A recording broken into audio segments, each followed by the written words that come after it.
Wachimba migodi hao walirejea katika maeneo yao ya kazi usalama uliporejea Mandera baada ya mauaji ya watu 36 mwaka jana, ari yao kuu ikiwa ni kujitafutia riziki.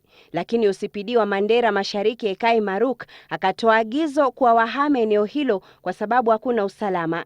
Walidinda kufanya hivyo na wakakamatwa na kufikishwa mahakamani. Mbele ya hakimu mkazi wa Mandera Duncan Mtai, wachimba migodi hao walisema kuwa hawakukaidi amri bali walikuwa wakisubiri gari la kuwasafirisha kutoka eneo hilo, lakini wakaarifiwa kuwa lilikuwa limepata matatizo. Hakimu hata hivyo alisema kwa japo kosa lao halikuwa kubwa, ukaidi wao haukustahiki ikizingatiwa mauaji ya wachimba migodi wenzao mwaka jana na kuwa walihatarisha usalama wa kaunti ya Mandera na yao wenyewe.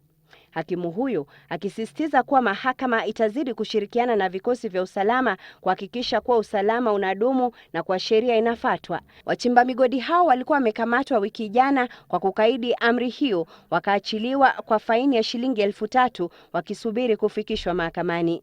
Wachimba migodi 36 walipouawa na wanamgambo wa Al-Shabaab mwezi Disemba mwaka jana, naibu rais katika mahojiano na runinga ya Citizen alitetea serikali kutokana na lawama za utepetevu katika swala la usalama. The 36 Kenyans who unfortunately we lost them had actually been informed in time. Yes. They had been told to move out. Yeah. They had been persuaded to come to a safer place. To the town. Unfortunately, for one reason or another, they did not. It was our failure on our part, on our security agencies, that we should have actually forced them. Ruto akiashiria kwa serikali haitakubali kosa kama hilo kutokea tena. We should have